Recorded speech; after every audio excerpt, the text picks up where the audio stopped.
2, 3, swing it. Do you have an old sound tape or your favorite cassette tape that you want converted to CD or MP3 format? Do you need a demo CD, radio ad, a DJ or even a sound system for your wedding, birthday or special occasion? Then why not get in contact with KTR Records on 07931 152 448 or check out our website on www.ktrrecords.com. We have been in business since 2004 and also undertake community projects. So for your remixes, dublets and all your sound editing needs, why not contact KTR Records, official sponsor of World Jam Global Radio. KTR Records, coming your way.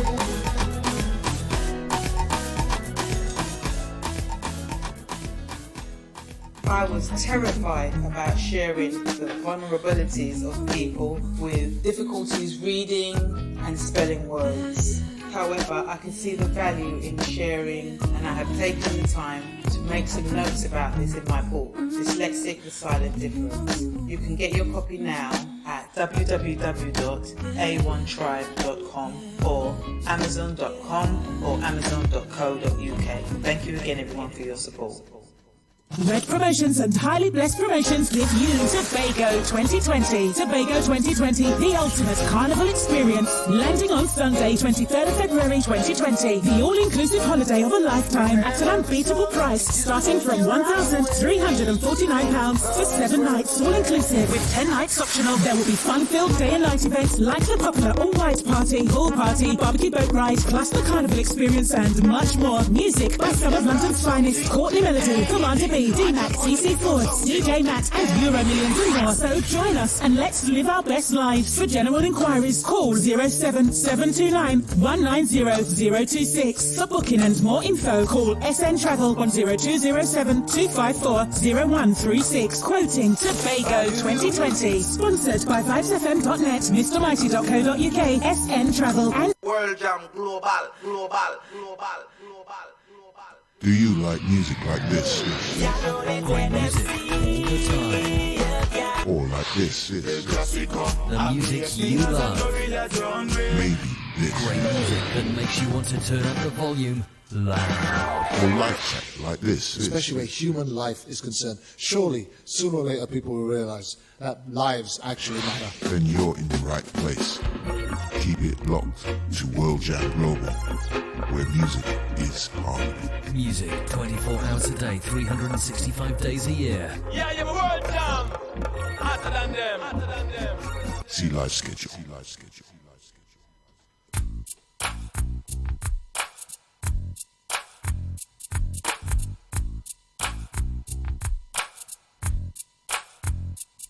Already did my time, I paid for my crime. Already did my time, I paid for my crime.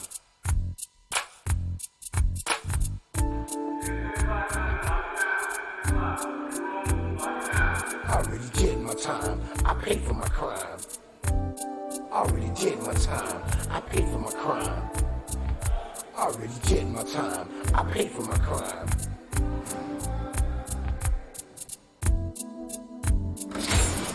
Back in the day, I didn't really care about the system. It was all about survival. It was do or die. I had too many rivals. I was too young and foolish to stay in school. I learned my lessons in the streets. There was not a man I couldn't beat. I was good with my hands and very quick on my feet. I was swimming in women. I had girls all over the street. I was getting money. Life was so sweet. Now things have changed. The whole game has been rearranged. I'm a changed man. Don't need no gun in my hand. It ain't about being no gangster. Life is too short to spend it all in jail. Try to cope with this living hell. Already did my time. I paid for my crime. Already did my time. I paid for my crime. Already did my time. I paid for my crime. Already did my time. I paid for my crime. Already did my time. I paid for my crime. I was a drug dealer, sold more drugs than Superfly, but I never got high on my own supply. I'm not proud of what I had. I want to tell you, stand by. I'm telling my story to you and you. I had to repent. We got a fully loaded show for you this evening. Shit. My name is Kevin Julian. It's another edition of Issues Today on World Jam Global Radio, and we are live going out across the world. Stand by. I was a real Forrest Gump, but I was nobody's chump. Me and Billy the Kid had a lot in common. I was the real Terminator, much meaner than Arnold Schwarzenegger. I'd shoot you up and spit you out like a real alligator, especially all you haters. The cases are going on right now. He could be facing life in prison.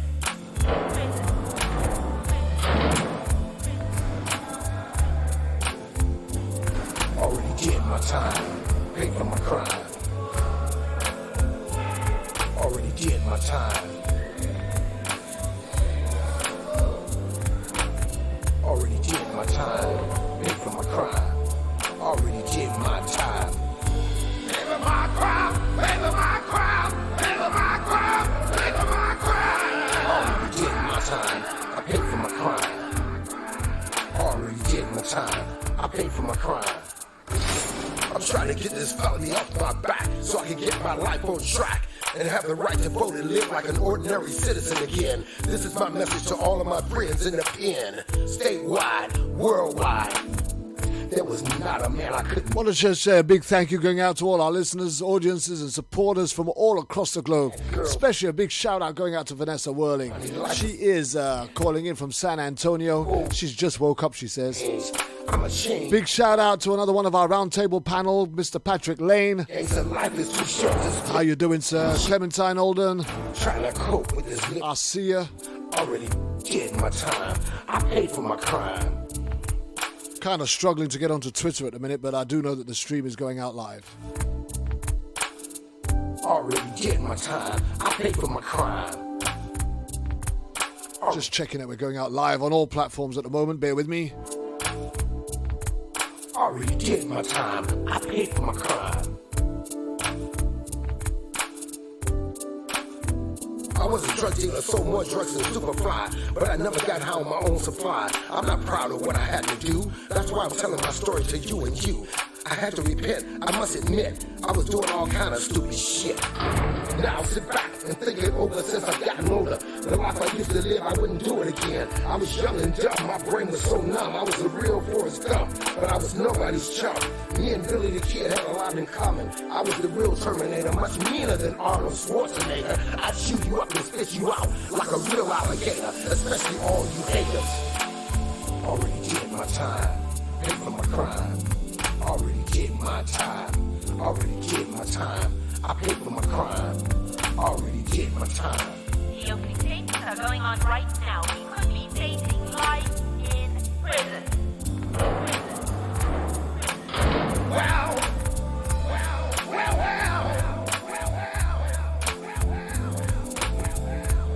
Trying to cope with this living here.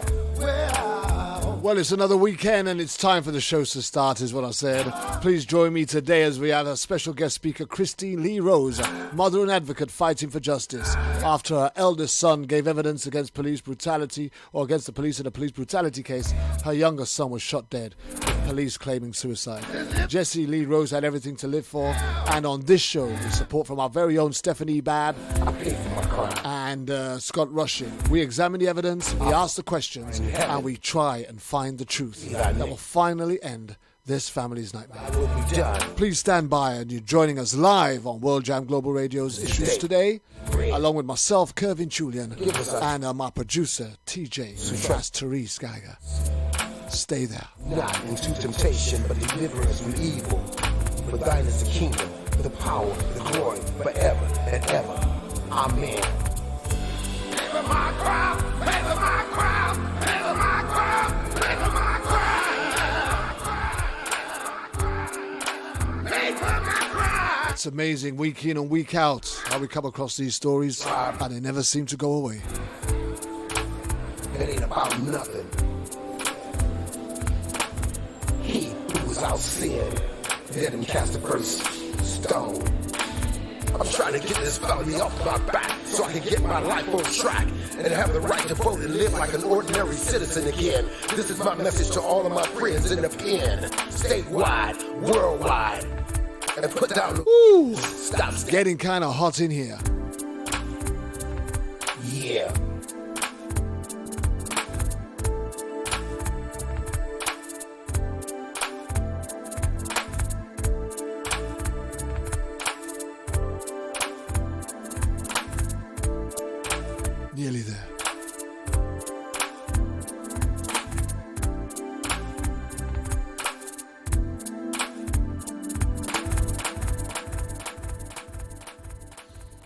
So the that- witness being. Ooh, stand by, shot guys. like We that. are That was live. terrible. Shush.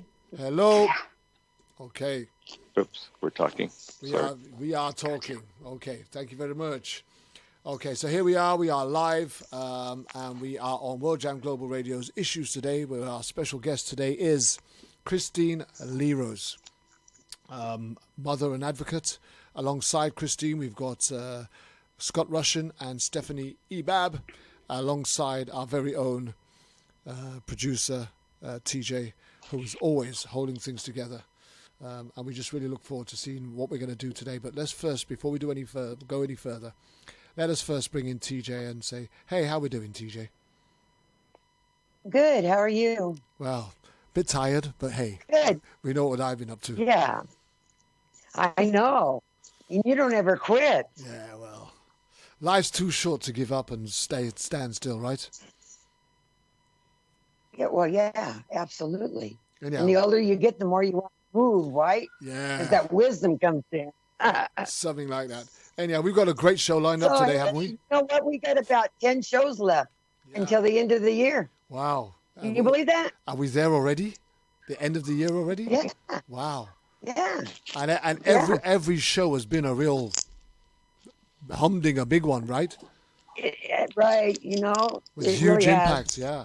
And this one's no different. So first, let's just do the obligatories. So I think we got to give a shout out to D Martin, don't we?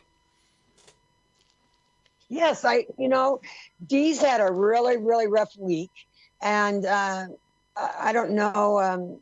I just want her to know that we stand by her and we keep her in our prayers and our thoughts, and pray that she has comfort in this trial that she's experiencing right now. Yeah.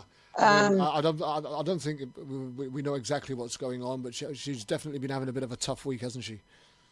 Yeah, and just from posts that I've read, I've sent her a few messages saying, "Dee, are you okay?" And she always says, "Yeah, I'm fine," but Well, she was. So, yeah, it's been. She was with us last night, early hours this morning, wasn't she? Yeah, she sure was, wasn't she, Dr. Feelgood? She was. She was jamming with us, and she said it was a much needed distraction. So whatever was going on, and all we have to do is turn that show on, and you can't help but watch you and groove. We groove with you. That was wonderful. That is wonderful. And so we have Stephanie Babb and Scott Rushing from our roundtable, and they're absolutely fabulous. And they'll shed their lights on opinion and controversy with Kristine Rose. I'm really, really happy to have them on with us. in fact, Kristine. I'm going to be gone too, boss. Yeah. I'm going to be gone to Oregon, so you'll have to have a co-host or two. You're going away on holiday for a couple of weeks, aren't you? Yeah, I need to go see my sister and my mom. Yeah, that's okay. That's cool. Stephanie down at the coast. Okay, right. Well, that's going to be great. Yeah. Oh yeah. Yeah. And we, no telling what we'll do, boss. Hey.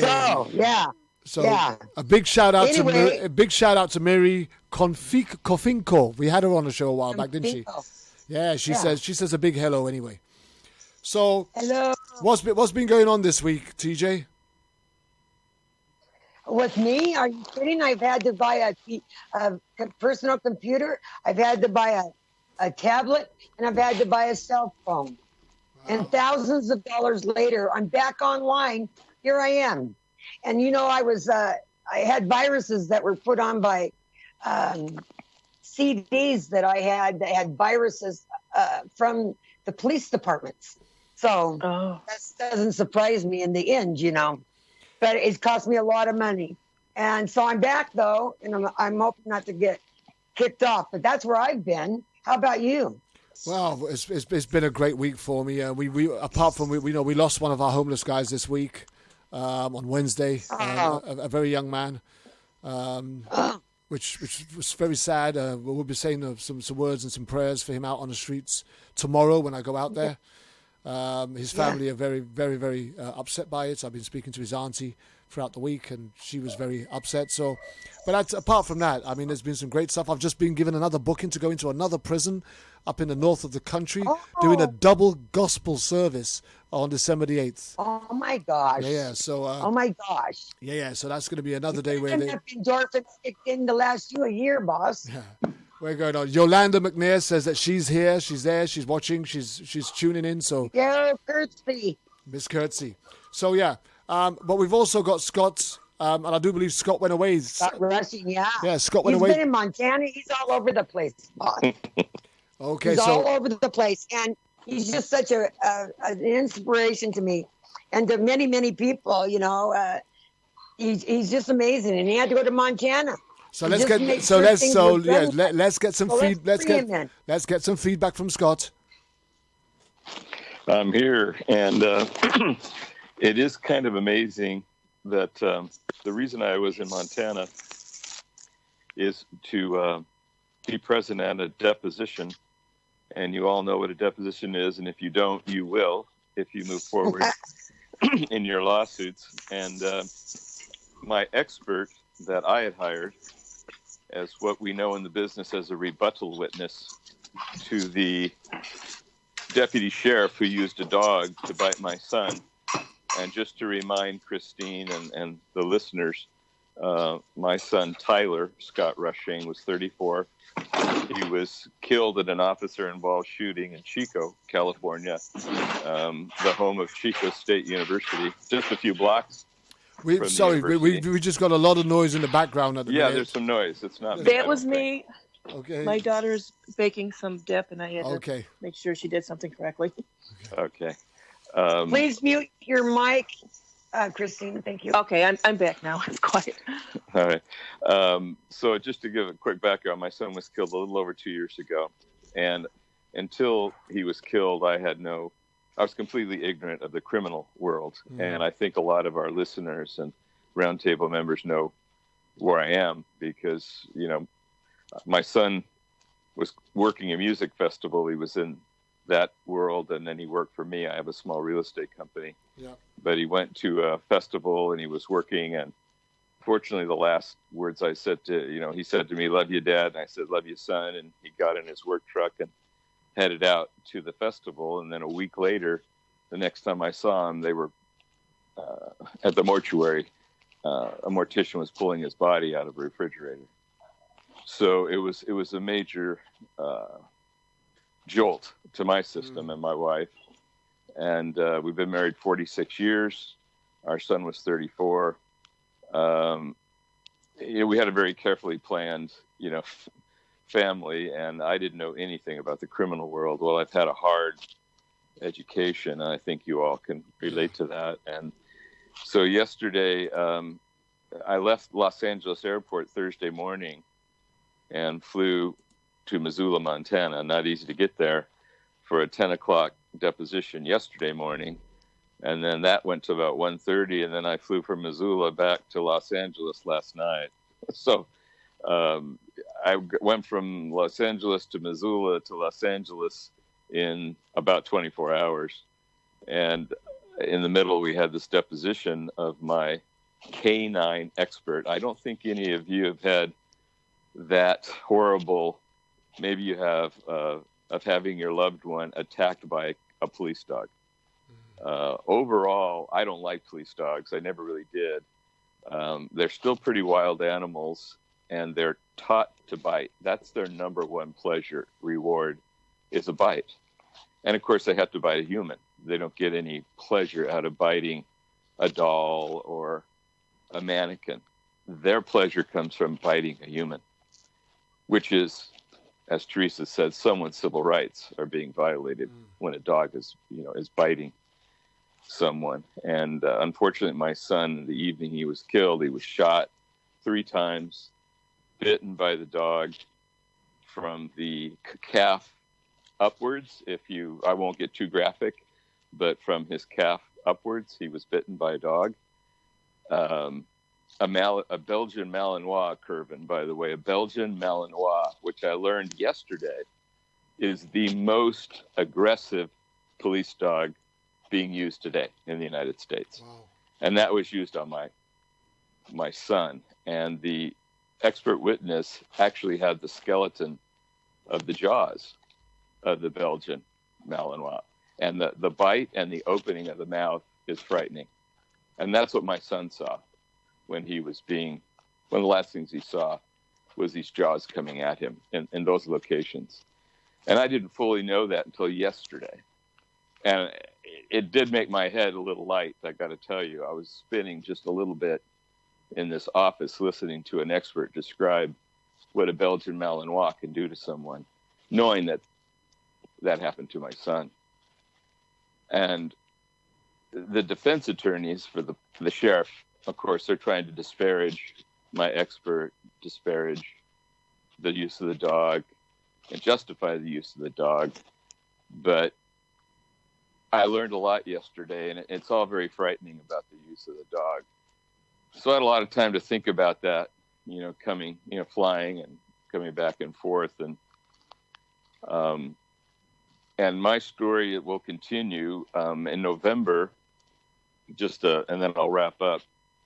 There's still 2 more depositions that'll be done. And to give you an idea how deep these cases go, Kristine and other folks, is that my personal position as well as my wife's personal position are both being deposed by the police attorneys next month. They're looking for, in our medical records, evidence that our son had some form of mental illness.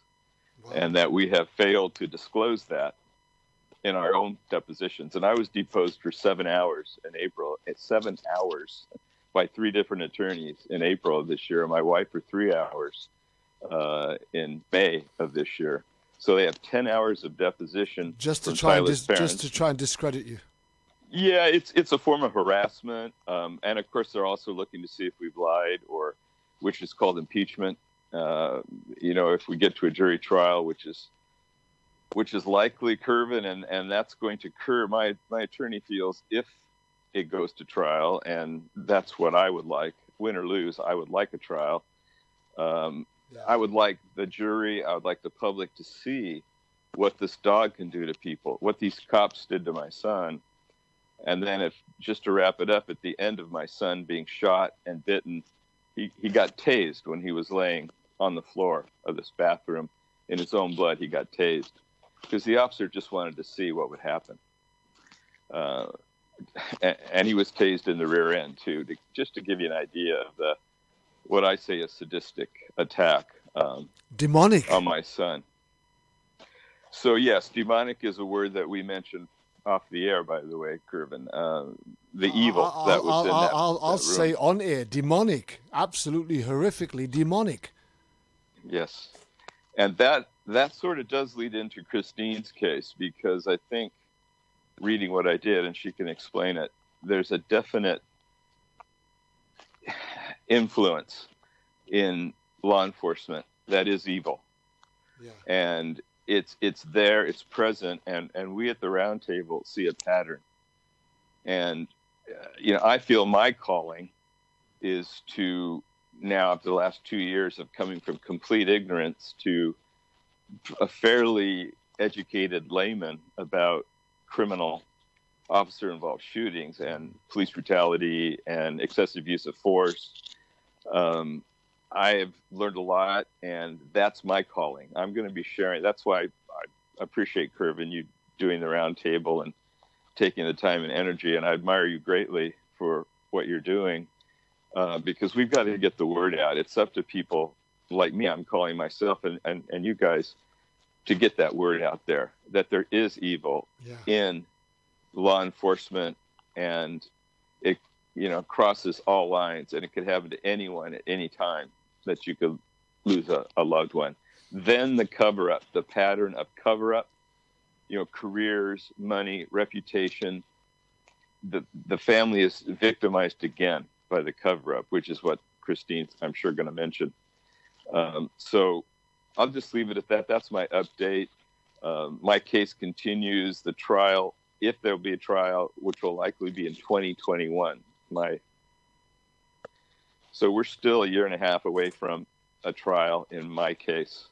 So that will be over basically 4 years since my son was killed. So it takes a lot of perseverance, and I'm going to persevere, and you guys know I will. Well, we kind of had that. Yeah, we had that with Tonya Brown, who has fought for so many years with her brother already dying while he was incarcerated for a crime that he didn't commit.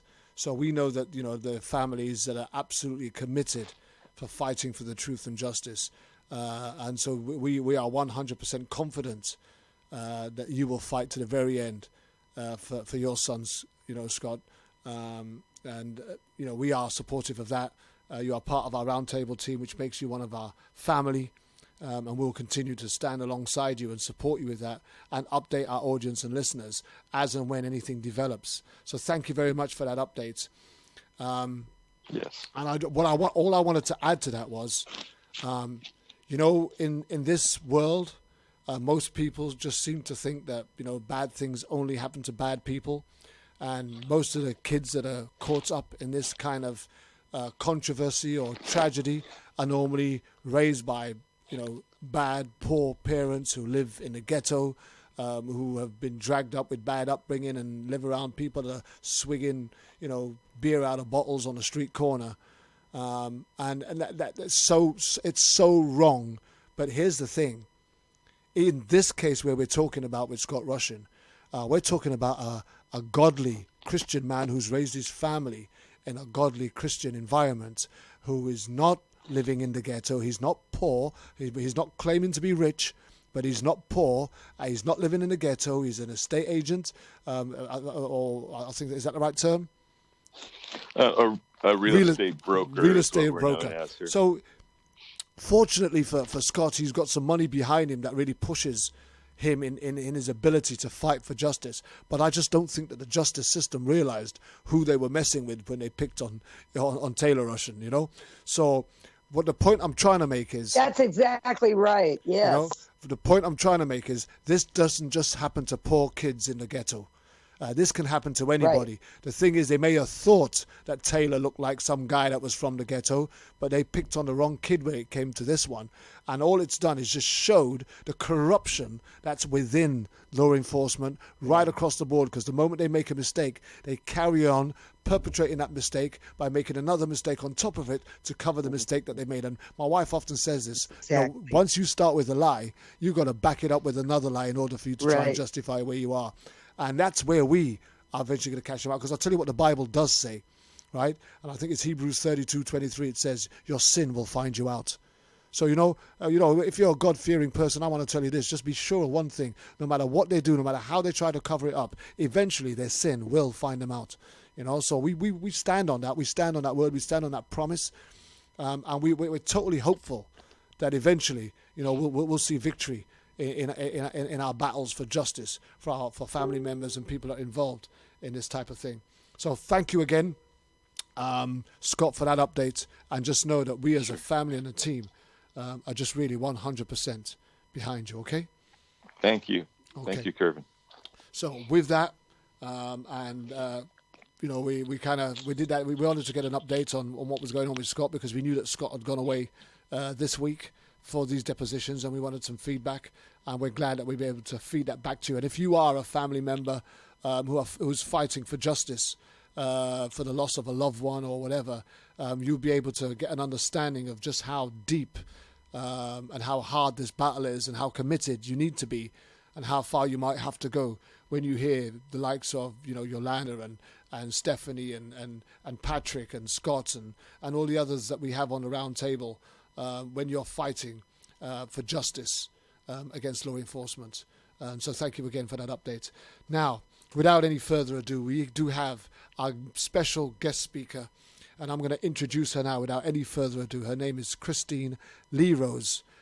She's the mother of Jessie Lee Rose, who today's story, the contract killing, is all about. And I'll give her an opportunity to introduce herself to you and tell you a little bit about her before we go into the story of why we're here. How are we doing, Kristine? Oh, I'm doing all right. How are you? How is everyone? I'm great. And the funny thing is, I know you've followed me for some time on Facebook. You've been commenting and liking and stuff for a long time. But it's taken us a long time to actually connect on this story of yours. Yes. What took you so long? The lawsuit. Okay. We've been battling that, and so I was trying to stay as quiet as I could because that's what I was told to do. Okay. But I'm ready to talk about it. Well, we are ready to listen. So first and foremost, Kristine, tell the audience a little bit about you, who you are, where you're from, what you do, how you live, and then we'll move on from there. Well, I've been a stay-at-home mom predominantly, although I did achieve my college education while raising my children. My husband and I have been together 28 years. That's Jessie's father, of course. And we are very just average folks. When we lived in Utica, we had to leave Utica, moved 4 hours away. When we lived there, we owned our home and the home next door for my mother. And we had attached backyards, and we took very nice care of them and raised our children. We have 4 children. Raised our 4 children definitely nicely. We're good to our children. Our children were very good kids. Average kids, not kids into trouble. The neighborhood we lived in was deteriorating through the years, and we were members of Neighborhood Watch. Not too gun-ho with it or anything, just enough where we're trying to go to a meeting once in a great while, let them know if there was some issues, and trying to keep things nice. Trying to keep the neighborhood from going down the way it was, and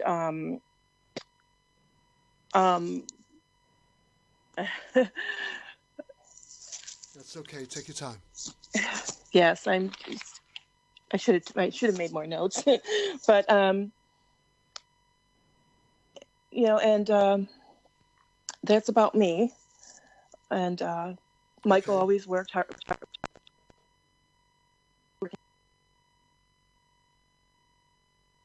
Oh wow! What happened there? Stay with me, guys. I've kind of lost the whole thing. It's all just gone.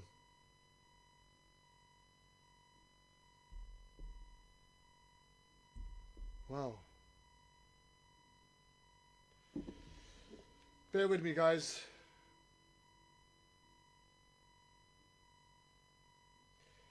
Let me just, I'll be back with you in a minute.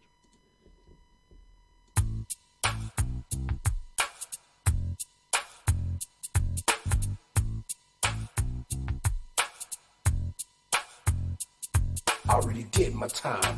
I paid for my crime.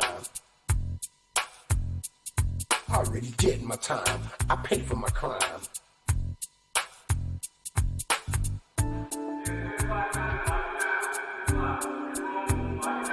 I already did my time. I paid for my crime. I already did my time. I paid for my crime. I already did my time. I paid for my crime.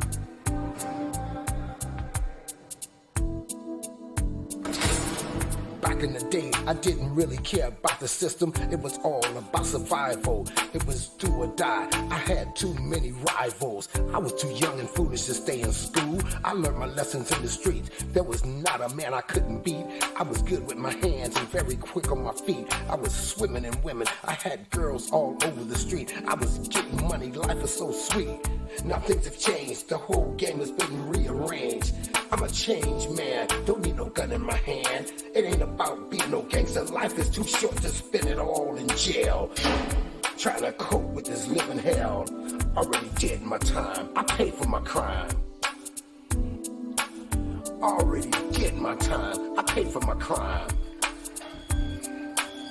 Already did my time. I paid for my crime. Already did my time. I paid for my crime. Already did my time. I paid for my crime.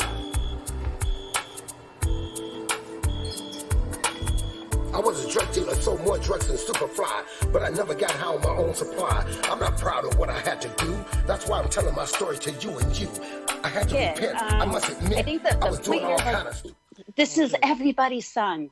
He is everything that I've read, everything that you've said, is he was just like everybody else. And right, guys, can I just hello, guys, we don't have to qualify who these people are or who our families are, our family members. From what I've read and how that happened, I'm blown away. I'm so sorry, guys. Can I just come in quickly? So for whatever reason, Skype just absolutely shut down on me and kicked me out. So although you guys have been having this conversation, none of it has been recorded because my phone just crashed. Oh no. So okay. Can we just try and do that again? You guys didn't even realize that I'd been kicked out, but it just absolutely crashed. The moment I introduced Kristine, my phone crashed. And I've had to play some music while I've had to recover my entire Skype account, which just disappeared. So are we on right now? We're on live now. We're back on live now. We are live broadcasting now. So guys, just go back into your introduction, please, Kristine. And I'm really sorry about that. Okay, that's okay. Hi, hello everybody. This is Kristine Rose, and I'm a mother of 4 children. My second child, Jessie Rose, was gunned down by a police officer. I was predominantly a homemaker for all these years, and I just I did achieve my college education while raising my children. My husband, Michael, we've been together 28 years, and he's always been a hard worker and a good father. And we raised our children nicely, and they're nice kids. And we had 2 homes. We had our home we lived in, then we had the home next door for my mother. And, we had the backyards rather attached, and everything fixed up real cute. The house is painted cute, gardens and the pool in the back, and just raised our children nice in a nice environment, even though the neighborhood itself had been deteriorating, and we'd been trying to help with that in what we could. But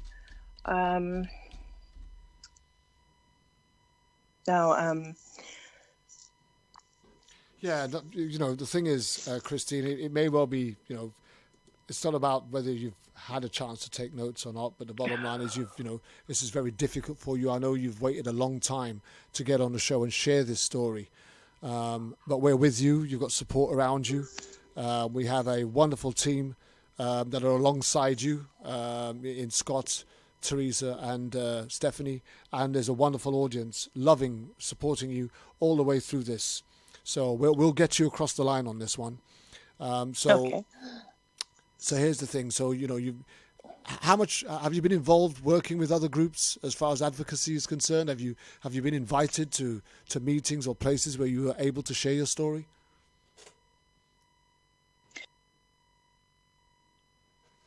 You're not going to believe me if I tell you this again, but Skype has just kicked me out again.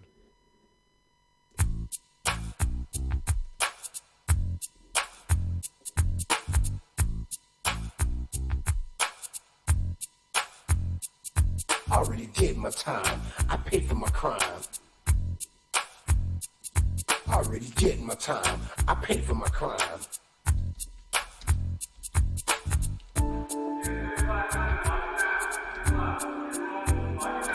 I already did my time. I paid for my crime. I already did my time. I paid for my crime. I already did my time. I paid for my crime.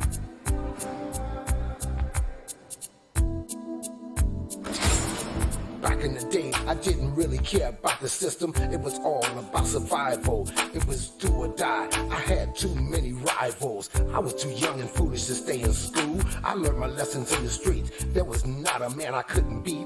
I was good with my hands and very quick on my feet. I was swimming in women. I had girls all over the street. I was getting money. Life was so sweet. Now things have changed. The whole game has been rearranged. I'm a changed man. Don't need no gun in my hand. It ain't about being no gangster. Life is too short to spend it all in jail. This can come out of nowhere because the first thing people assume is that your son did something. But your son, I've read everything. Your son wasn't doing anything wrong. He like less than nothing. He's in a park, like sitting there. So, and reading some of the letters that his brother Jory wrote and some of the things that have happened, it's so hard to add that insult to injury when you tell people that your child has been killed by a police officer, because the first question is, well, what did he do? And in your case, your son, there's like less than nothing that happened. And I'm so sorry. I am so sorry that you are now part of this club that nobody has to join, pays the ultimate price and dues. So I got, sorry guys, I've Skype, whatever, there's something strange going on here. My whole Skype account just crashed again, and it keeps, just asked me to sign back in again, so which I've just done. Wow. So let's just carry on with the flow. We're just hoping that we will be able to get this information out. So here's the thing, Kristine. Yes. Looking at, let's just go back to, so you had, your oldest son apparently gave evidence against a police brutality case. Tell us a little bit about that. Yes. What had happened was when my oldest son, Jory Lazor, he was celebrating with some friends of his after, they just graduated college, and they went down to a district where people go, where there's bars and people go to have a few and celebrate. And his friend and him were a police officer for no good reason, went after them. And his friend got scared and ran. And the police officer tased him. And the police beat both of them. But his friend was injured because he was tased and hit the ground so hard. He was in the hospital. And so he proceeded, of course, with a lawsuit for police brutality. And so as that was going through the courts, which we actually didn't know if he actually was having success with that, because he had left the city to live with his father because he was being harassed by police so bad. But it was. And we were being watched and followed by police, and we didn't understand why. We knew we're law-abiding and what's going on here. And so it came time for Jory to testify because he witnessed what the police had done to his friends. And even though he had been beaten too, he wasn't so injured that he felt that he wanted to do a police brutality or anything. So he was the witness for Rob. And so Rob comes back to town, lets him know it's coming up, and he tells us, and like, oh. And so then it was like a light bulb moment for me. I'm like, oh, that's why they're acting so strange and terrible towards us. And so anyways, Jory did testify. And now this was, a police brutality case where he was injured from a taser and everything. Luckily, he wasn't killed or anything. So it wasn't like a big, huge case, but it was a police brutality case. And Jory did testify against the police, the UPD, Utica Police Department. And before, it was about 2 weeks, not even 2 weeks before, Jessie, his girlfriend had called the police on him. They had an argument, which they most of the time did get along well. But the police officer talked with her for about a half hour. We couldn't figure out what was going on. And myself and my daughter, Shania, and her friends were out on the front porch wondering why the police were called. And Ariana, his girlfriend, was sitting across the street with the police officer, and she certainly looked perfectly fine. There was nothing wrong with her. But anyways, the police officer came across the street and said, "Are you his mother?" I said, "Yes. I'd like to talk to Jessie." And he had, on his way across the street, shouted to Ariana, "Well, I can't arrest him." And so you want to talk to him? So I go to my house, and I go let Jessie know the police officer wants to speak to you about something with Ariana and whatever. And he starts walking out. And as he's walking out down the driveway, the police officer jumps him from behind, slams him into my SUV that was parked there, slams him on the ground, knees him in the back. And he's like, my back, Mom, my back. And like, I don't know what I can do. And then the only thing the police officer said during the whole thing, because he never spoke to Jess, he never spoke to us from that point, was back off or you'll be next. And he took Jessie.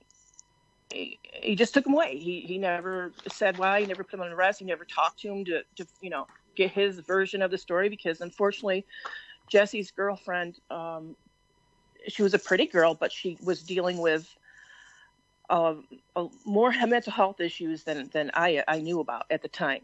And I knew that there was some issues and a drug addiction that was huge, and I didn't know it. It was prescription drugs, and she was doing things that she shouldn't have been doing to get it, and et cetera, et cetera. So his girlfriend had a lot of issues, more than what we realized for a good while. But so instead of speaking to Jessie, he just basically kidnapped him. And the whole neighborhood saw it, because people came out and they were like, oh my God, I can't believe they just did that. I can't believe it.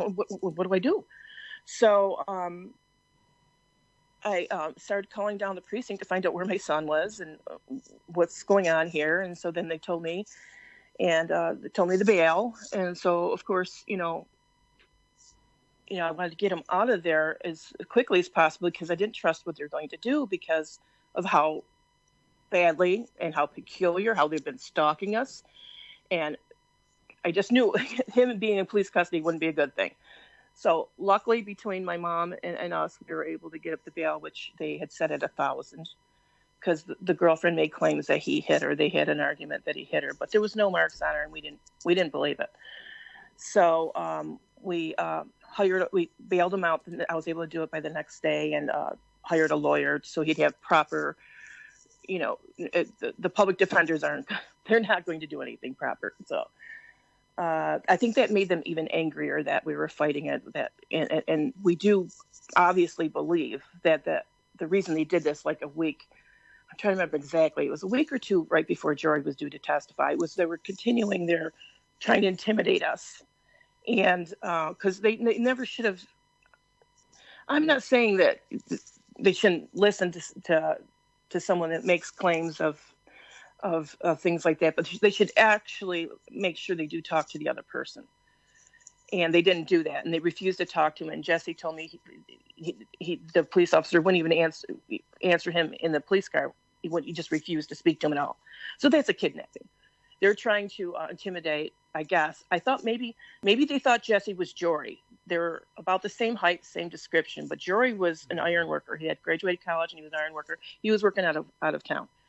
And so anyways, I feel that him doing that and abusing Jessie the way he did, and it was just not necessary, was a way of trying to intimidate us from Jory from testifying.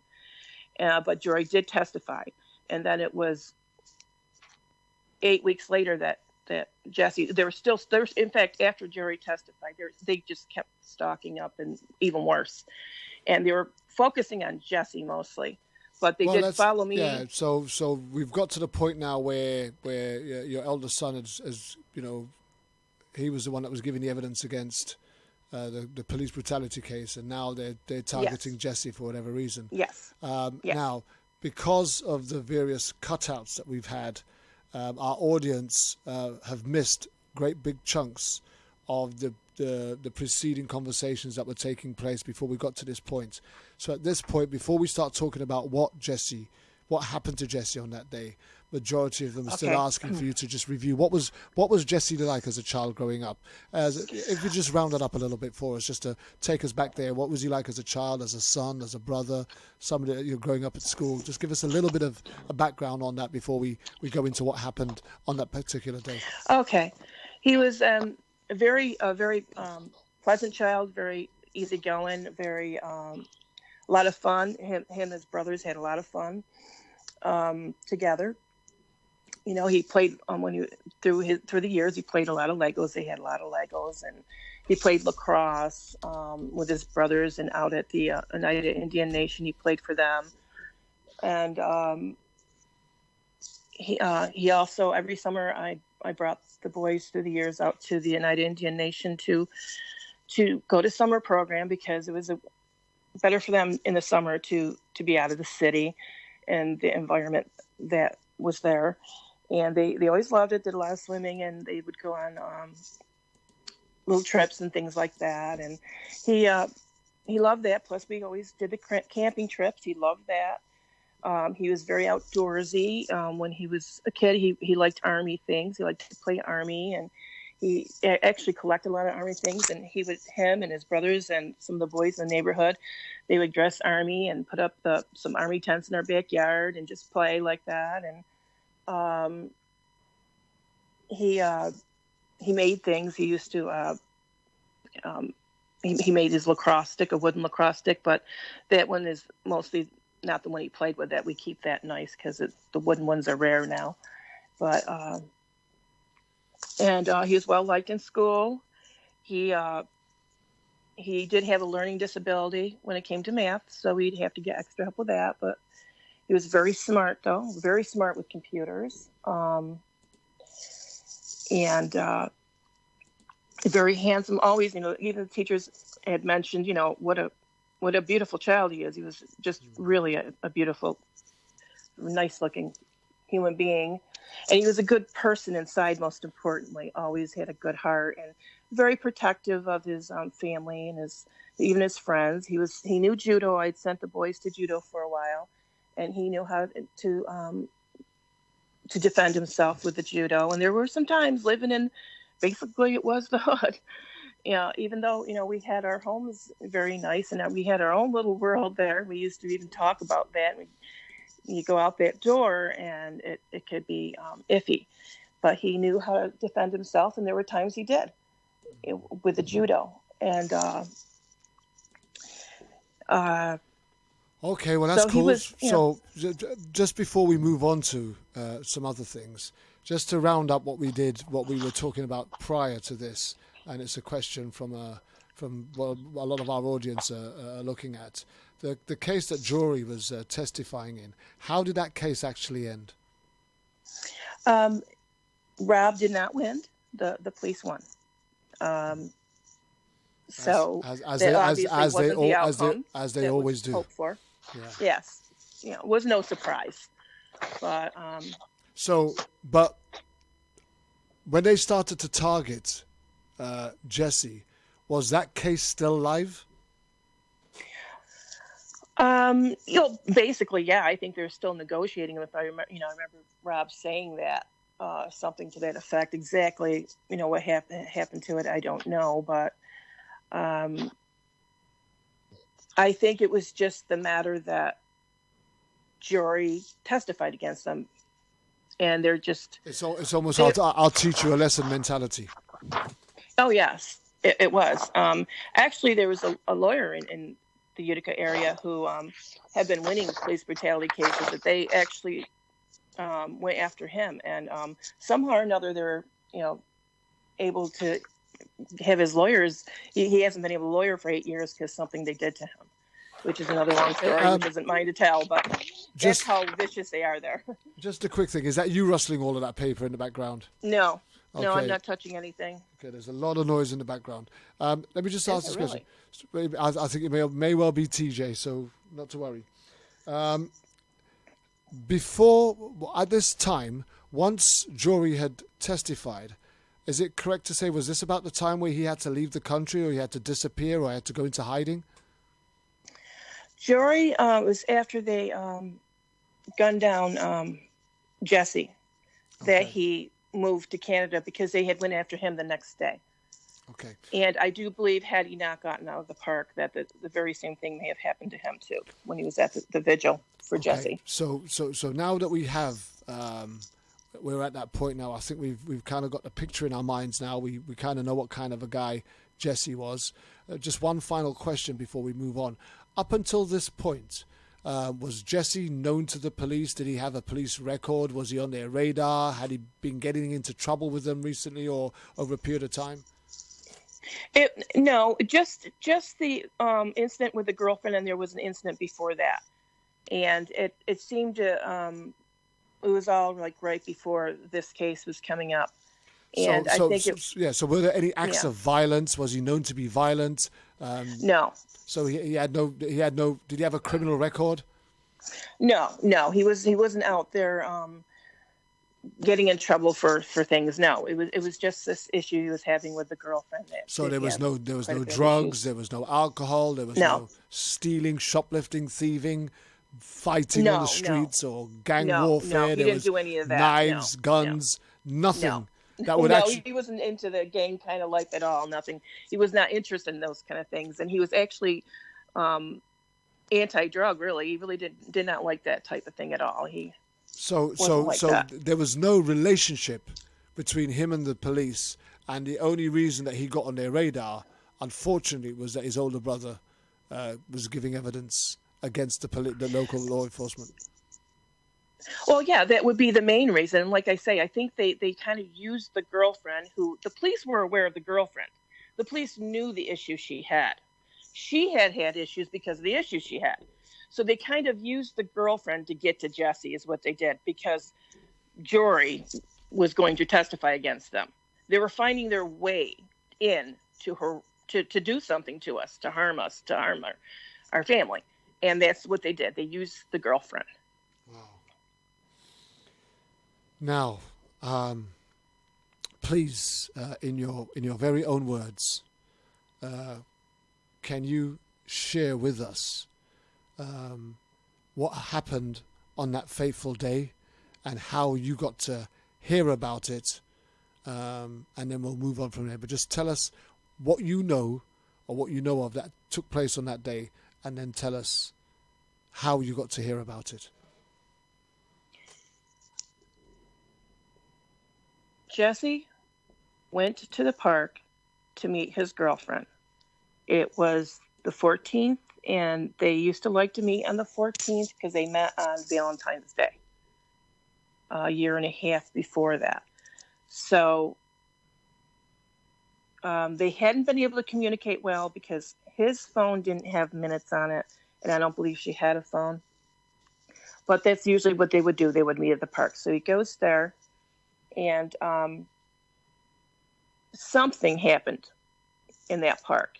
And I had been told different things from different people that there, something went on in there. But I'm told that Jessie, who was sitting on the slide of the jungle gym that was facing towards these little woods that were in the back part of the park. And when the police officer who had been called because there had been someone ran through the park, they're saying a white man ran through the park shooting a gun off, shot it in the ground, shot it in the air. Well, the officer was like 1 minute, like around the corner right there. He talks to a couple of people that were across the street. One of them was a former police officer. And they're telling him it was Jessie that fired a gun off. So he goes and he runs in the park with gun drawn, starts shooting and yelling at Jessie. Jessie gets up. He's supposedly trying to take a gun that he had over his shoulder, supposedly the strap or something. He's taking that off, complying, and he gets shot immediately. There's a bullet hole in the jungle gym. Jessie was shot. They're saying just in the hand by him, they're saying the gun that he had went off. Then they're trying to say that was a suicide. Jessie, in all the years of his life, never, ever talked about suicide. He never behaved suicidal. He was never like that. He never had to be under care for anything like that. He didn't have a diagnosed mental health issue. I don't believe he was the one that ran through the park firing the gun off. I believe it was because, well, actually, I know that there was a gang across the street that was also, I didn't get into this yet. We can hold fire there if you want, just for a moment.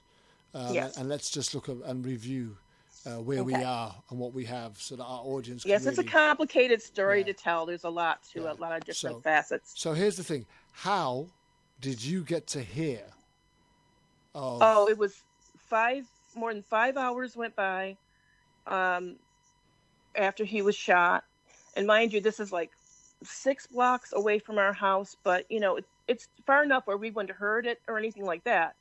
But nobody notified us. The police didn't, the hospital didn't, all the many people in the neighborhood that knew us and knew Jessie, and some of them I saw were talking about it on Facebook later on when I was looking into what was going on the computer, and knew us well. Never came to our door to let us know what had happened to him. And so it was after 5.5, 6 hours, you know, somewhere between 5 to 6 hours, the police come to the door. At the very same time, like 2 minutes before that, now, my husband had been outside doing housework and yard work and taking care of things. And the gang that was across the street that is a big part of the problem here, they were very friendly with the police and were also harassing us and stalking our son and me and my family, doing all sorts of things I won't get into. But and the mother came across and started an argument with Michael, who was just out front doing the yard work. At the same time, almost the same very time, that the detective shows up to let us know that our son had been shot and they thought it was a suicide or whatever. I don't even remember exactly what they said. I was so much in shock.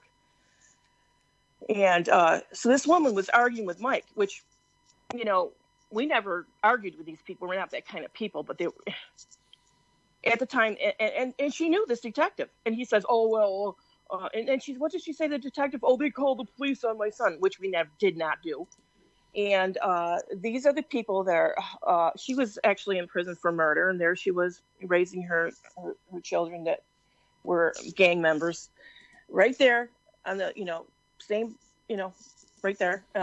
Okay, let's pause there. Let's pause there. I want to bring in Scott Russian. I want to bring in Scott Russian for a minute. Because for me, I think this really does resonate with a very similar approach to how they managed Taylor. The fact that Taylor had no criminal records, the fact that there was no history, and how they went about criminalizing him. In what you've heard so far, Scott, how are you hearing this? How are you receiving this from Kristine? Your observations. I'm in my mind. Can you hear me okay? Absolutely. In my mind, I am perceiving a young man from a loving family who's not dysfunctional. He may be a little dyslexic, and everybody has trouble with math. I mean, come on. He's just what I don't see in Jessie is that he was an introverted, a potential dysfunctionally socially. He was the opposite of that. He was outgoing, brothers and sisters, mom and dad, grandma lived behind. I mean, you can see from a functional family. And what I sense is that the police were out to make the family suffer, whether it was Jory or Jessie, because of the testifying against the police in Utica. Does that sound right, Kristine? Yes, it does. It occurred. Yes, it does. So I'm seeing a typical pattern, whether it's Los Angeles, Utica, Oregon, Kansas, other members of our roundtable. You see the pattern of police officers, trying to vilify, trying to smear, trying to, blacken the reputation of the deceased and the family. And then they will stop, unfortunately, they will stop at nothing, Kristine. There is no bottom to how low the police will go to protect their careers, their reputations, their pensions, and they're going to, the payback, because, your son did the right thing to expose police brutality. Unfortunately, Jessie paid the bill, paid the price, and yes, that's my initial thought, Kervin. Okay, thank you very much for that, Scott. We'll be back with you guys very shortly. Let me just go into another very quick question. Before we move any further, was any evidence ever provided, given, supported, substantiated, that Jessie was in possession of a firearm? They had a gun that they said that he had that was duct taped. Not really a gun. It wasn't like a AK-47 or even a working like regular rifle or anything. It was some old kind of gun that had been duct taped to repair it, and it's very strange. And serial number was scraped off of it, and just a weird thing. I don't know what to make of that. I know that he didn't have guns. I know that we didn't have guns. I know that. But what we're saying is that did the police provide this gun as the weapon that they're claiming that Jessie was running around the park with shooting? Yes, they provided it. And I did speak to people, a woman across the street who looked out the door and saw the police officer shooting Jessie. She didn't see a gun in his possession. I also spoke to the pool was closed that day. It was a Sunday, but the pool guy, I call him, that took care of it, was in his office, and I went over and I talked to him. It was like I went back there to the same place a week later in the same day and time, and he was there, and I talked to him about it. He saw them cuffing him. He didn't see a gun. He didn't see Jessie in the possession of a gun. So one second, just bear with me. So because the claim that they shot him because he was firing a gun. Let's just get round that first. So with the gun that they provided, two questions. A, did they recover any of his prints on the weapon? And B, was any gunpowder or evidence of gunpowder found on his clothing, on his hands, or any on his person? And if he was with his girlfriend at the time, was any on her? That could then could evidence and say that they were actually firing a firearm in that vicinity. The girlfriend wasn't there. He was by himself, and there was no gunpowder in his hands that I've ever been able to get an answer for. There was no. So the answer to that is no. So was there any fingerprints on the gun that belonged to Jessie? Not that I was told, and I asked, and I really haven't been able, So here's the thing. No. So here's the thing. I believe is it 6 or 7 years, 6 years or so ago since Jessie was shot. It's been 6 years, yes. Okay, so these are some of the most important questions that you need the answers to in order to be going forward. A, was his fingerprints found on the gun? And B, did they find any gunpowder on him or about him that suggested that he had recently fired any firearms? Because if those two questions and both no's, then their argument that they shot him or he shot himself becomes nullified. Yes. Now, if there is an evidence that Jessie was being handcuffed by police officers, I take it that was with his hands behind his back, right? Well, it doesn't really matter. Let's just say they were handcuffing him above his head, round his side, in his front. It doesn't matter where they handcuffed him. If they've handcuffed him and police are there in the vicinity, how on earth does he get hold of a shotgun to shoot himself? They handcuffed him after they shot him. They handcuffed him after they shot him, but the claim was suicide. So why would you shoot somebody that was committing suicide? I know that's a question too, but like I say, we don't believe that. We believe that he was set up. The person that... Look, let's just stop for a second, and I really need you to understand this, Kristine, because these are some of the most, again, very important questions that need to be asked. As a police officer who's going to an area where it's being claimed that somebody is about to commit suicide or wants to commit suicide or is trying to commit suicide, you actually don't try and kill them. What you do is you try and talk to them. You try and talk them down. You try and find out what's going on for them. Why are they here? Why are they in this mood? What has triggered this behavior, this thought pattern? What's going on for you? How can we help you? Is there anything that we could do to make things better for you? Conversations start to happen where you start to discuss with this individual in the hope that you can talk him down. A, for two reasons: to stop him from causing harm to himself, and B, in case that it just goes wild and he ends up causing harm to someone else. So for me, if there is a suspicion that somebody is about to commit suicide or trying to commit suicide, my question has to be, then where was the support in trying to talk him down? Far as I know, it wasn't a suicide call. It was the call stated that a white man ran through the park, shooting down, shooting up, and left the area. That's the 911 call that I heard myself in my lawyer's office, that the shooter left the area. It was a white man. Now, mind you, Jesse was never described in his life as a white man. Two things. I was about to say American. That. Stop that. Let's just stop there. Two things. Apart from a white man, or the assailant being described as a white man who was running through the park firing a firearm, was there any other descriptions,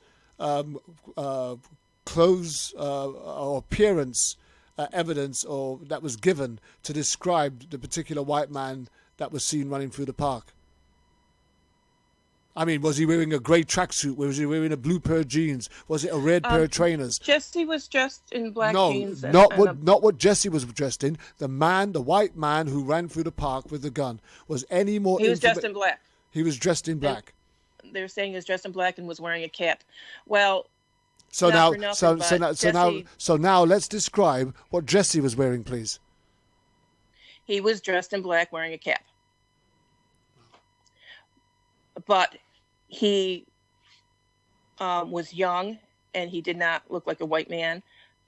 The person that we are very certain was the one. He was the live-in boyfriend of the gang across the street's mother, who they had been actually making the gun sign at Jesse for 2 years before, as this case was going through, because they were working with the police, and the police will deny, I'm sure, but they were in with the police. This gang was, and these police were corrupt. I'm not saying they all were, but the ones that were working in our neighborhood, like I say, that our neighborhood had deteriorated, were corrupt. And he had actually, we were never friends with these people. We just, kept a distance because they were not a safe, good people to be around. And the mother, I didn't know until way after, had actually been in prison for murder. And these boys, well, they were living the gang life, and the mother as well. And this live-in boyfriend, there was a lot of drug activity and crazy behaviors going on with them. Well, Ryan, his name is, I won't say the last name, but he walked into our house that night that Jesse was killed, and starts, talking. He was drunk, and he's never been in our house because he wasn't a friend. He just walks in our house, rambling and talking about how he had mentioned like 4 times that he had been working. Now, he wears a black outfit when he works. The whole time he's rambling, and finally he leaves. He did not mention that he had been in the park that day, so we didn't know. But we always had a funny feeling. Why did he come in here rambling that crazy talk? And really, he was trying to find out if Jesse was still alive or not. And, I'll make this quick. About a year later, Jesse comes to me in like a dream type thing and says, "Ma, I want to be here. I didn't want that to happen. You have to get the people that did this to me." And of course, we knew at that point it was this conspiracy with the police and these shifty characters, to say the least, that set up and killed my son. And So my daughter and I, we get on the computer. We're like, because there was a blackout of all the original news that came out and that was out. It was completely taken down off the internet. All you get now is their version of the story. And that's been like that since a few days after they did that. You know, let me just say this. So every attempt that I have made to retrieve any stories or information regarding this case has been disallowed. I've not been able to get on anything, and it's actually telling me that I'm not permitted to access it. Yes, it was a huge cover-up. It was a setup and a cover-up. I'm saying that not just I'm saying that especially for you, my audience. I want you to understand this. In us trying to research this case, all of the information that's available via media, I have been told, or the message comes up on my screen, that my IP address does not allow me or permit me to access this information. Imagine that. Yeah. So what my daughter and I, when we did look on the computer, there was one story that survived out of Syracuse. And we were looking at the video. They had some video taken of the park. And you see some of the police in there investigating themselves. And lo and behold, who was standing there with one of the police officers? It was that Ryan, the one that came into our house. Wow. Basically to find out if Jessie was dead or alive. What was he wearing? He was wearing black. Wow. But what he had done in the park, what he always did though, when he take his shirt off. He had his shirt off, and he'd always have these suspenders he wore. So now he was unusually short, very white man, very white. Very identifiable because of his stature and the way he was dressed. But when he had his whole outfit on, he was for work, it was all black. But he was in the park, but he never mentioned that to us when he walked in our house unwelcomed. And we really feel, especially since the 911 call, I heard it, they said the shooter left the park. Well, my son was sitting on the slide, waiting there thinking maybe his girlfriend's going to show, maybe she's not, whatever. He was not so wrapped up in her that he would have committed suicide. And he was never, ever, ever a person in his life to go around hurting anyone, ever. He was never got in trouble for any kind of bullying or anything. He was not that kind of person. And he was a kind, good person. He just really, really was. And we feel that the story that's of him doing that, and he was shy too. He just wasn't the kind of person that would go running through a park shooting a gun off. Mm-hmm. Yeah. And the gun, he was set up and killed. Let me just bring Stephanie in if I can, please. Okay. Stephanie Babb. I'm here. Because yes. Stephanie makes the point. Stephanie, a while ago we were talking about the fact that there was no forensics, there was no gunpowder. There was no fingerprints. All of this is reminiscent of what happened with Brian, right? Oh, absolutely. How does? So we just, yeah, go on. Well, we just got back some reports from our forensics experts when they went in. Just a brief summary. My brother, there was a well-check call. He was a retired captain on 100% disability for PTSD and TBI. So a well-check call was made, and they responded with a SWAT team and shot him within 45 minutes of the phone call being made. And because of that mistake, they claim he had a gun. Well, his roommate had been in the house and everything else. So according to the police themselves, the gun, which is the picture they released to the media and everything else, laying in front of his body, that he had been holding it. So what we've come to find and prove is that he did not have the gun. And that's exactly what we thought in the first place. And, the experts kept making the point, and then on the first show, when I did with you, Kervin, Jerry made the point, fantastic points. If you're going to claim somebody is doing something, you need to have evidence to back it up. And that's exactly right in this case. And I've read the reports, and I've read that he had a strap on, or he had the shotgun they've been shooting. Let me just go out there and say that where Jessie was, that was legal. And where I'm from, it's kind of common for boys to go around in a park area and can shoot. And where he was, it was legal. So even if he did have a shotgun, he had it shouldered, the strap shouldered. He's sitting on a slide in a park and minding his own business. He's not running around. Even if he had shot off. Here's the question. Here's the question. Here's a quick question for both of you. If Jessie was running around a park firing a shotgun, why weren't there people running around screaming for their lives? I know. Nobody was. There was an interview of there had been a father on the basketball court off to the side playing basketball with his 2 children. They interviewed the children, asked them if they were afraid. And they're like, no. They both were not afraid at all. They still were. Right. I mean, this officer had no right to just run right in and start shooting. Let's try and stay within the story so that we can really present it in such a way that the audience, as well as ourselves, can really comprehend the gravity, right, of misjustice that we're seeing here. See, when we start trying to make assumptions, it quickly covers up what we're trying to reveal. What I'm trying to get out here is if Jessie was running around a park firing guns, then I would have imagined people would have been dispersing in all sorts of directions. Trying to get out of the firing line, and somewhere along the line, this version that somebody ran through the park firing a firearm would be corroborated by local people who were dragging their children off the streets to keep them safe because there was a lunatic on the loose. Okay, so can I step in really quick? Absolutely. Just, from my understanding, from going over all the information about this particular incident, is Jessie was in the park.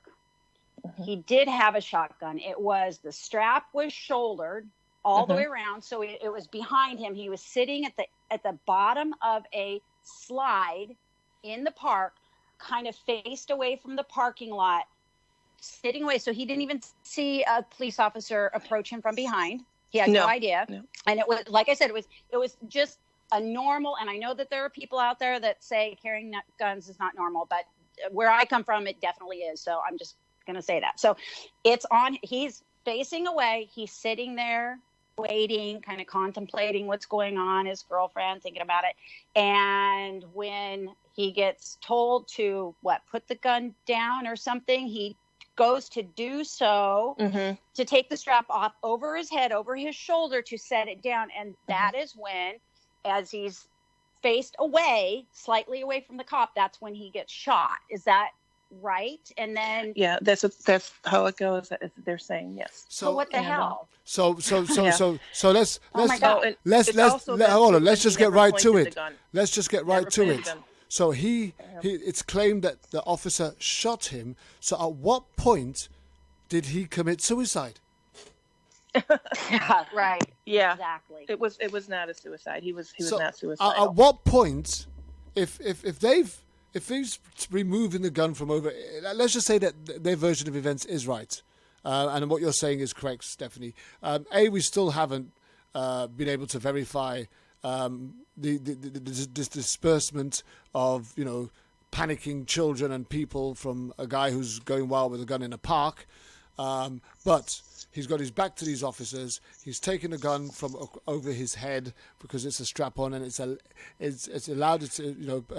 A carry permit is allowed in that particular area. So him having one is not the problem, right? But if he's about to put it down and he's shot in the back, which is what I'm assuming he must have been if he was shot with his back to them, the hand, in the hand, right? Then that's my understanding. I believe he was definitely shot more than just in the hand. He was definitely shot in the chest. So six years later, why haven't you got the autopsy report that will tell you exactly where he shot, how many times, and from what angle? All I have is a small envelope, and I've requested more. Yeah, I expected. Oh my God. When we finally did get it months and months later, I expected like a big, good-sized envelope. All I got was a regular sized envelope, a business sized envelope, white envelope that you mail out. That's all I got. And they didn't do an investigation regarding. No, because they called it a suicide, so they didn't investigate properly. Oh wow, they didn't investigate it properly anyway. Hold on a second. We need to That's why they do that. We just really need to stop and understand what's going on here, right? We've got an individual who's been approached by police. after a claim that he was running wild amok in a park firing a shotgun. He's shot in the hand by an oncoming police officer who's asking him to put down the weapon, which apparently he was doing, in the process of doing so. And then after they've shot him, they're handcuffing him, but somewhere in that process, they're claiming that he's shot himself and killed himself. Now, here's the thing. Sorry, Steph. The one thing that puzzles me is this. If the officer has shot him in the hand, the shot in the hand wouldn't kill him. So where are the other shots? What are the other shots? And where did they come from? The implication is that he was shot in the hand, and as he was setting the gun down, his hand was near the trigger, and the shot from the cop hit his hand, making him pull the trigger and shooting himself in the chest. So then that's what I read. Even if that was the case, then that's still not suicide. No, it's not how that happened. Because suicide is a willful attempt to take one's own life. Yes. That's suicide, right? Yes, and the police officer was caught, has lied. All witnesses, because the police officer said the reason he went running in the park shooting at Jessie right away like that was that Jessie pointed the gun, and all witnesses say he did not point the gun. He did not ever point that gun at that police officer. I just need to stop you guys here for a second. We will carry on in a minute, but I just need to say this. If the version of events that we've just described are actually true, then the true cause of death is accidental, if that's been the case, which still leaves them liable, right, based on the fact that they would have had no reason to shoot if he was complying with their request to put the firearm down. Yes. There was no reason, no good reason for that police officer to so quickly, without even trying to talk to him to anything, just go running in that park with that gun drawn, firing at Jessie right away. Jessie never had a chance. He was giving up, whatever you want to say, putting the gun down, and he never had a chance to live with a police officer firing at him like that. He killed him. And they did a complete cover-up. Yeah, that's where forensics would have proven where he was standing, how he was standing, and everything else, and it would have proven. I mean, what is so difficult about just setting somebody's mind at ease? If that was the case, and that's how the event unfolded, do what you're supposed to do as a law enforcement officer and agency, and prove it. Take fingerprints, draw out a diagram, say this is where I was, this is where he was. It's not that difficult. I'm so sorry. Let me just bring Scott back in again, please. Scott, I'm just thinking of this whole thing that because this is a sad and tragic story, but 6 years down the line, Kristine has very little information in order for her to be able to pursue any kind of claim of wrongdoing on the police's side. What should she be doing now in order to be able to collate this information and put it together so she actually got something genuine to be feeding off or fighting with? Well, that's a good question. My first reaction is the story of this suicide, accidental suicide, if there's such a thing, just doesn't pass the smell test. I mean, I think we all sense that. Officer fires, causes a finger to pull a trigger, that trigger hits the gun owner. I mean, Alice in Wonderland, it makes total fiction. And now, of course, they're trying to come up with a story. The answer to your question is what I've learned, unfortunately, Kristine, Kervin, and the group, that it is almost impossible legally, even with the judge's order, to get unsealed records of investigations, of interviews, photos of the scene. So you, as the plaintiff in this case, the cops as the defendant, to get information so you can see the contradictions between what you've learned to what they said. It's sad, but the police have such a blue wall of silence, and I've said this before, and you've heard the phrase. It's very real. They don't snitch on each other. I wrote about that in the last few days. The snitching. Cops will not snitch on other cops. That creates the blue wall. And then the judges, even with a judge's order, Kervin, you can't in the U.S. get this confidential information. It's called prejudicial information. It's a legal word because it may incriminate the cops. So virtually you get the blue wall of silence, the no snitch, and then you get the legal system backing up the cops. And the only suggestion I can make is kind of what I'm doing. And what I'm going to advise Kristine to do, to answer your question, is go to the press. You've tried the legal system. It starts with the roundtable. You know, you're listening to us. You got to go to the press. You have to do it as hard as it is to relive the death of Jessie. You've got to get public opinion to start to swing towards your story. It's a long story. It's a complicated story. It is. But it doesn't pass a smell test. You and I, and we're listening to this, and we're just dumbfounded at the crazy story the cops came up with. So the phrases blow it up, Kervin. Yeah. Kristine's going to have to blow this up in the press, social media. I agree. The round table, anybody that'll listen to you, and that's the only justification. The narrative. You're going to have to blow it up in the press. You're not going to get any cooperation from the injustice system. That's it, Kervin. So I see it. Absolutely. So now you see, Kristine, what you need to do now is you need to start putting together all of the information you have, and you need to start busying yourself around some of these organized protests, not so much protests, but speaking engagements where people are telling these stories so that you can get your story out there as well. And believe you me, when you start standing on the stage with those like, Yolanda McNair and Post, the Protect Our Stolen Treasure team, and some of the other organizations and groups that are available, and please feel free to communicate with Yolanda and Stephanie and TJ and a roundtable team who can signpost you to some of these organizations that are meeting quite frequently across the country. And as you start to tell your story, it'll start to get picked up by relative media organizations from particular places. We're attracted to that story. And then as that story starts to get out there, listen, let me just tell you this. When we go back to the Central Park 5, if somebody hadn't have taken a keen interest and created a documentary, we would not be looking at the Central 5 as a success story that we're seeing it as today. Yes. That got blown way out of proportion. Somebody grabbed a hold of it, they did a podcast, and they followed it up with a documentary, and that wasn't going away.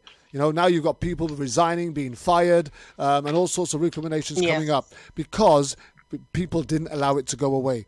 There are all sorts of other things that are taking place, and unless you're prepared to go public and get feet to the ground, as Yolanda and her team often says, there are many organizations out there that are giving platforms, for people to go and speak on behalf of their lost loved ones.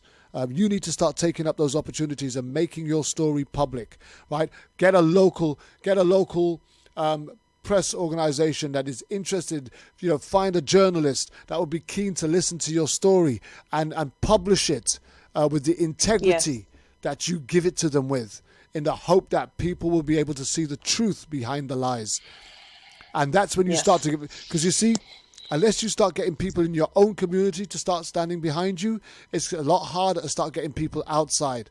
Because all they will hear is all of that camouflage that the local media or the police put out there that gets them to believe that your son was part of some local gang. He was running around with a gun, going crazy.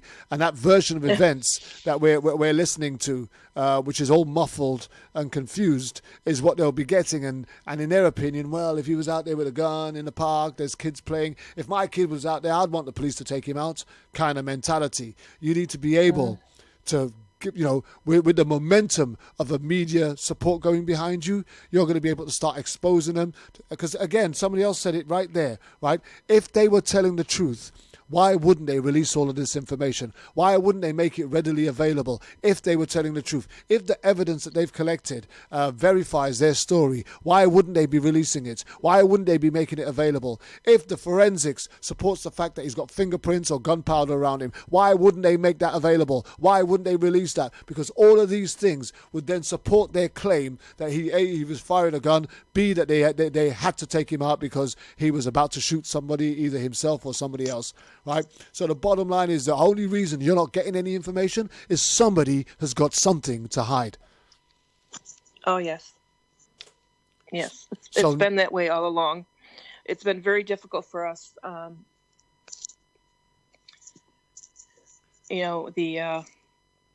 The way we've been treated has made it very difficult also. The way my family has been treated just so terribly. I mean, we had to, we left the city so that they wouldn't cause our family further harm. That, that's how threatening they behaved. They were to us. Did some people think that you guys ran away because you were guilty? Is that the impression? I don't think so. I don't know, really. We wanted to be safe, and it was not safe there. And I don't know. I don't think so. So you guys left. So in leaving the city, you actually made it harder for you to be able to get the information that you need to pursue this.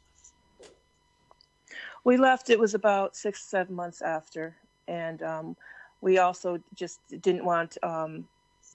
We didn't want our other children. Well, our daughter, especially, who was still young and in school, she was being treated badly by a teacher in her teacher in school, where she had always been an excellent student all through school, and all of a sudden, this strange behaviors. These people really do work together, and from a teacher, and so I started homeschooling her, and we're like, well, this city has just gotten so bad. We have to leave, and what they're doing to us is just horrible, and so we left for our well-being. It wasn't that there was any wrongdoing on our part. We're victims. I just want to bring in TJ if I can. Come in, TJ, because in TJ's battle for justice for the loss of Travis, the amount of opposition that she's come across. TJ, how is this story coming across to you? And what advice could you give Kristine going forward? I would tell Kristine, and I'm going to tell you, Kristine, like we've talked before, it is almost essential to get those records, FOIA them, send letters requesting every single thing that they have on Jessie. Send it certified, so when you get it back, when they deliver it, someone has to sign for it, and then you have your proof. Keep a timeline, keep a journal of every step that you're making. And the FOIAs are, FOIA the ambulance, FOIA the hospital, FOIA the sheriff's office, the city police, the attorney general, the senators. They all know about this. It's not like it just stayed on that street. They all know. Yes. They're all connected. I had sent letters to the state senator, to the Justice Department. I sent a whole binder full of evidence requesting them to please investigate this case properly. Before I did that, I had tried Senator Gillibrand.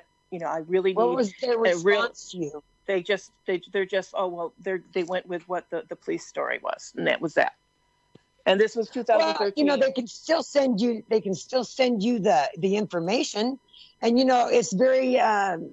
it's very common that they change the information. I remember going down and getting, because there was not a run report on the ambulance report that they filled out. So I went down to the ambulance place. I said, this doesn't have a run number on it. So he got another one out, and he put a run number on it. So now I have one with a run number and one with that one. So do you see how they can they can just go in there and change what they want? Oh, they do. They do. They absolutely do. Yes. Here's another important note. Everything that you do as far as the police and law enforcement is concerned, make sure you have a recordable paper trail.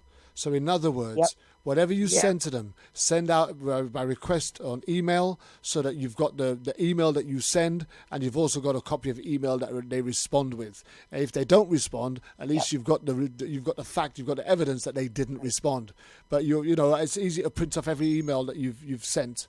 And all the responses that you get, but you need to have a paper trail because the electronic paper trail has dates and times stamped on it. There is no disproving what's on an electronic database. When you send an email, it will have the time that you sent it. It will have the date that you sent it. When they send one back to you, it will have the time that they sent it. It will have the date that they sent it. When you send it back to them, it will have the time that you sent it. It will have the date that you sent it. There is a whole paper trail, right, that supports everything that you're doing. So you're going to send this out, you follow it, you back it up with an email saying, I have forwarded this on to you by recorded delivery. You should expect to get it, receive it in the blah, blah, blah. I'm expecting a response by blah, blah, blah. If you don't respond in that time, I'll be sending it out again. And I'll continue to send it out until I get a response. Now, you send that out in the mail as you will do recorded delivery, but you also send it to them in an electronic email, and you're telling them, forewarning them, pre-warning them that you are sending it to them, right? And there you have your evidence with their address on it, your address on it, and a proof that you've actually communicated with them requesting this. The questions will all have to be answered. When they don't support, when they don't respond, when they don't reply, then the question has to be then, why not? Why aren't you replying? If your story is true, if everything that you say is real, why aren't you responding? Why don't you provide the evidence that you say that you've got that proves that my son did this, that, or the other? Do you understand where I'm coming from, Kristine? Yeah. Oh, yes. Well, I've called the medical examiner's office in Syracuse, and I've asked them.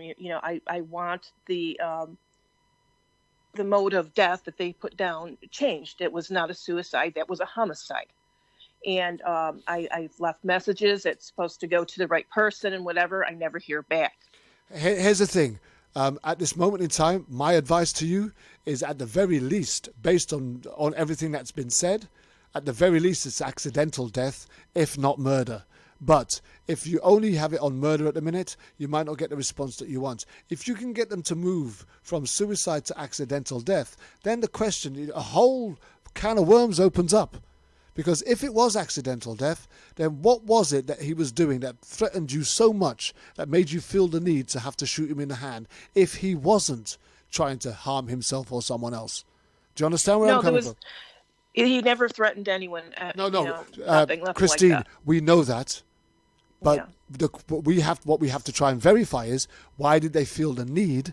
Because an officer, and please correct me if I'm wrong, an officer is not allowed to offload his weapon unless there is clear and present danger.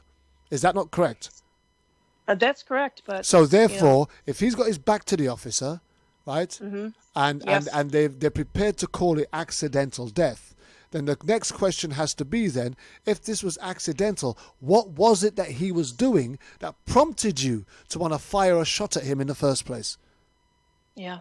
Do you understand where I'm coming from? Yes. Very much. So sometimes we got to play sneaky like they do, right? So you come away from the murder because they're never going to admit to that, right? They're calling it suicide. Now we're saying it's not. We can prove it's not suicide. At the very least, it's at least accidental. We know it's murder. But if we can get them onto the table with accidental death, it opens up a whole new can of worms with new questions. And here's the thing: none of them are prepared for those questions. There is nothing in their evidence book. There is nothing in their documentation. None of them have prepared for this shift, right? So when those questions start being asked, they've not got ready-made answers that was prepared 6 years ago. This is something that they're going to have to try and put together now. And remember what I said at the beginning. The Bible says this: your sin will find you out. Right? You got to start outfoxing them. You got to start outsmarting them. Right? Yes. The bottom line is you got to start playing the game in a whole new realm. Right? If we're going to defeat them, because they've got this thing pretty much set up, qualified immunity and all these other things that they've got that favor their position. Right? We've got to find a way of shifting them, making them uncomfortable, taking them out of their comfort zones. right? So that they start realizing, hang on a minute, how do I answer this question? Because I'm not prepared for it, right? If we've now got accidental death, then why on earth did you feel the need to fire a shot at his hand? And furthermore, I doubt if he was aiming for his hand. If he hit the hand, he was probably aiming for somewhere else and just didn't have as much control on his weapon as he would have liked. Is that not correct? Unless he's going to tell me that he's John Wayne or Billy the Kid and he can shoot a gun out of somebody's hand from any distance. No. You understand me? So here's yes, the thing. I do. You need to start looking at, how you get people on your side.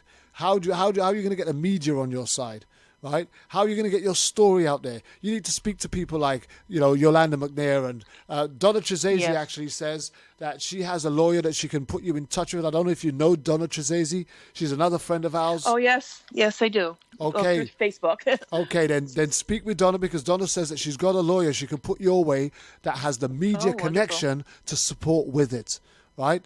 So she's found one. Yes. She's got one available. Speak to her on that, and then speak to Yolanda and all the other people that have got the platforms that will give you an opportunity to start sharing your story, so other people start hearing about it. Because at the minute, as I said to you at the very beginning of the show, we've been in communication, or we've been connected for years, but this is the first time that you've ever reached out and talked about this story. And my question to you at the beginning was, how come it took you so long?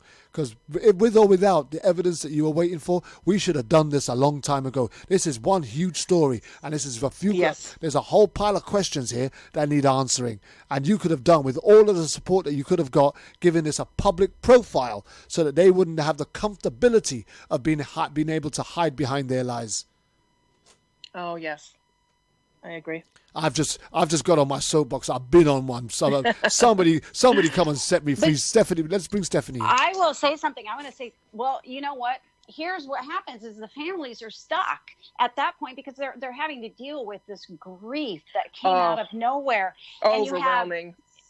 Overwhelming. And you have the media, and they want information, and you've got the police who actually give information to the reporters beforehand. We got into a big thing I did with our local DA. He wanted to release the information to the public regarding the quote unquote justification of my brother's shooting before talking to the family. So I was on it. I called the DA's office every day. They assigned me my own liaison, Sergeant Matt Llewellyn. And so I would say, no, you're going to talk to us first. And so every time they did that, I got to know the weekend news reporters on the crews around here. And I would the people I knew that were sympathetic to what was going on and that were willing to give me 30 seconds at the second top of the half hour, right? And they would find me, or I'd go find them and say, hey, I've got something to say. They haven't released to me the evidence tapes. And they put it on for me. And guess what? I have all of it. I just kept on it and on it. And you know what? Families they're just incapacitated. It's shocking. And unless you know what to do, you don't even know what questions to ask because you have there's no template out there. This is not something everybody jumps up to. Steph, here's the other thing. When you start getting all of this evidence that you're asking for, right, what they give you, sometimes they don't actually realize that in there somewhere is the smoking gun that you're looking for. Right? Because they think they're so clever, they've got it all covered up, they've got all the bases covered, and you get that information, but because you know the story that you're looking for, you will be able to sniff out that smoking gun. We had the same thing with the Cardiff 5 case, the Cardiff 3. When they told us that we can go into the evidence room and pick stuff out, we actually found a letter from the chief of police who had actually suggested that they knew who the real killer was all the time. Right? Wow. Signed by the chief of police. Me finding the witness. They actually didn't even realize that was in the pile of stuff that they'd given us. Right? So, but unless you pursue this, unless you go and ask for the information, unless you go and ask for the, or I forget what your statutory rights are out there in the United States of America, but I think it's the Freedom of Information Act and all these other things that you are entitled to, right? When you get them and you start sifting through them, and that's what they're hoping for. They're hoping that you don't. They're hoping that it's so much that you'll just be looking at headlines and putting that to one side. But when you start scouring through them, examining them in its entirety, you'll find what you're looking for. And when you find what you're looking for, it's, hey, presto, I got you. I got you right here. And I want to say you need to, and here's the other thing too, is look for what's not there, because that's smoke and mirrors. They're going to get you looking at a certain direction and a certain narrative.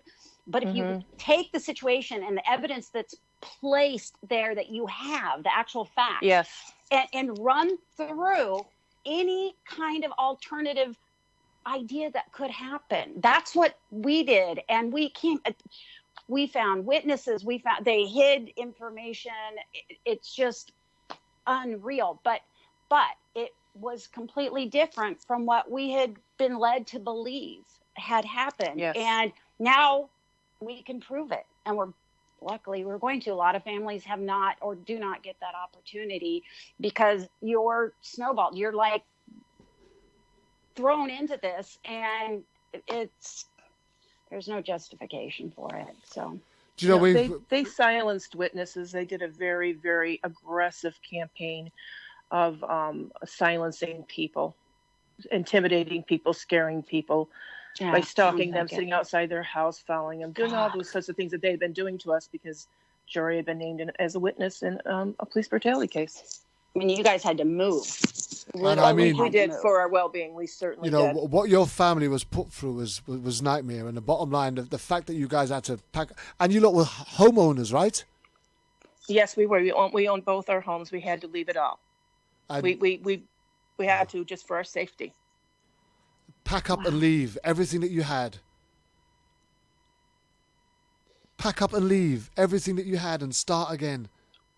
Yes, that's what we had to do. And it was for the well-being of our family. If we'd stayed there, they would have continued to harm us in any way they could think of. Like I say, they were working with a gang, which made it all the more sinister. So where are you now? Have you moved back to the city, or are you still away?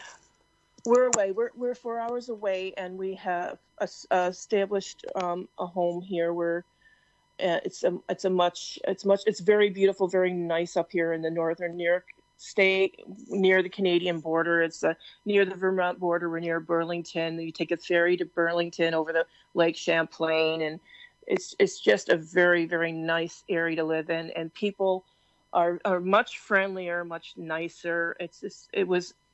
I've always said that God led us here. Here's the thing: do people where you are know your story? I think they only know the police version. There's really, other than, going to the media, and then I worry, will the media tell it truthfully at least from our point of view? I worry, I go to the media and they're going to put out there a distorted version, which isn't going to help us any. Which is why you need the platforms of these family organizations. We do. Because this should never happen to any family. And I'm telling you, it was deliberate. They harmed us as much as they could deliberately. And no family, especially in America or any free country, should ever have this done to them by law enforcement and politicians that are no help, etc. Never. This should not happen to people. Wow. We're about 7 minutes away from finishing the show. I just want to bring in Scott Russian if I can. Scott, this is just one hell of a sad story. Yes. Kristine, I'm speechless and dumbfounded, and I think you did the right thing listening to you in protecting your family and making the move. You had to do that. I don't think you should feel safety first. Safety first. Yeah, I don't think you should feel guilty. I don't think you should make any regrets for those decisions.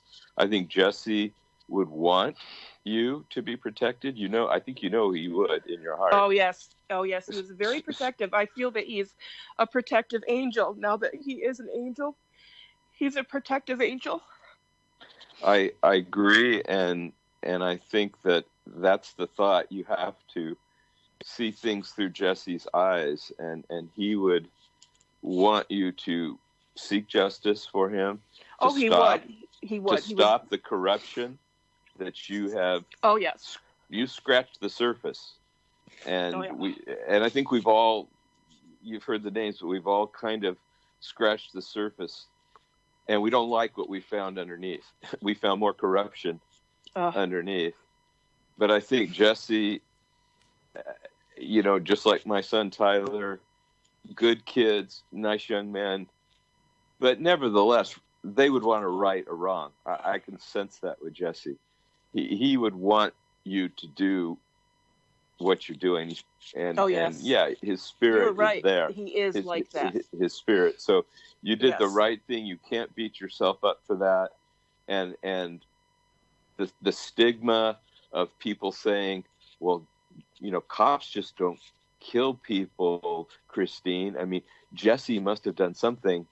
You just have to blow that off, because I'm talking about myself and Stephanie, and we'll say the same thing. The stigma of having a child, to losing a child is one thing, but to losing the child to a police officer taints that child's death.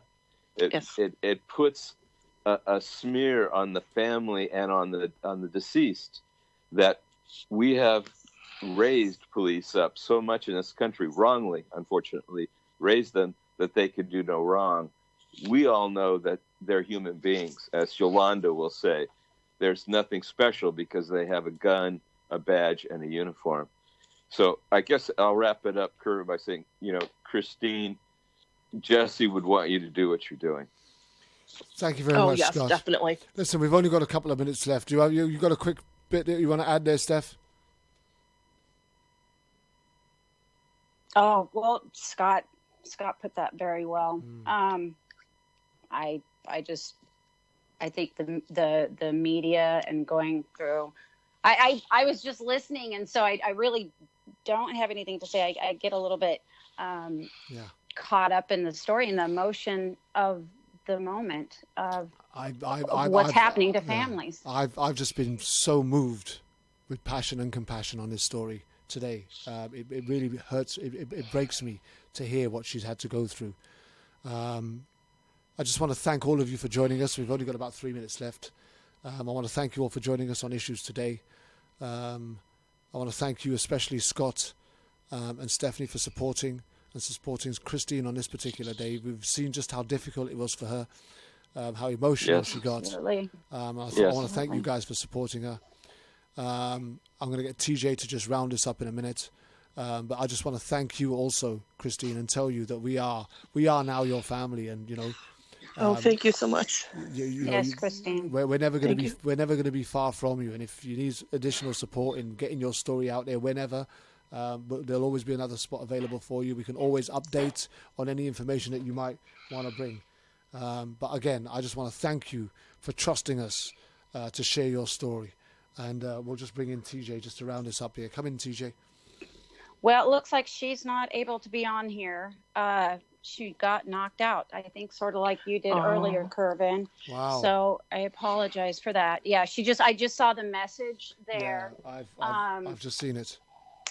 Yeah, so that's too bad. I'm not sure exactly what she was going to say, but Kervin, I want to say personally, every time I hear your show or I can participate, I just want to thank you for providing this for the families and for Treese, and you guys do so much work for everyone. I'm very, very appreciative of that. Ditto for me. Ditto. Thank you. Okay, I want to thank you all. Thank you for joining us. We've just come thank to the you end so of the much. show. And we look forward to hearing any updates that you might have, Kristine, and we'll gladly support you throughout all of that. Remember, please get in touch with Donna Trezesi. Get in touch with Yolanda. Stay in touch with us here, the Roundtable team and the Issues Today I will. family. Yes. We've got some group chats going on. Always feel free to drop a message in there if you need to have a conversation, you need some advice, some support, direction, or signposting. We'll always be available to try and support you wherever we can. So thank you once again. Okay. Ladies and gentlemen, finally, I just want to thank you, the audience, for being part of this fantastic opportunity to give people a platform to share their story. What a story we've heard today. If anything that we've learned today is just never give up. The truth will come out at some point or another, and somebody is listening somewhere. We want to thank you from the bottom of our hearts, and we'll be back again next Saturday with another show, with another important story. This is all I've got for you today. My name is Kervin Julian. This is Issues Today on World Jam Global Radio. We're out of here. World Jam Global Radio. This is Clarity.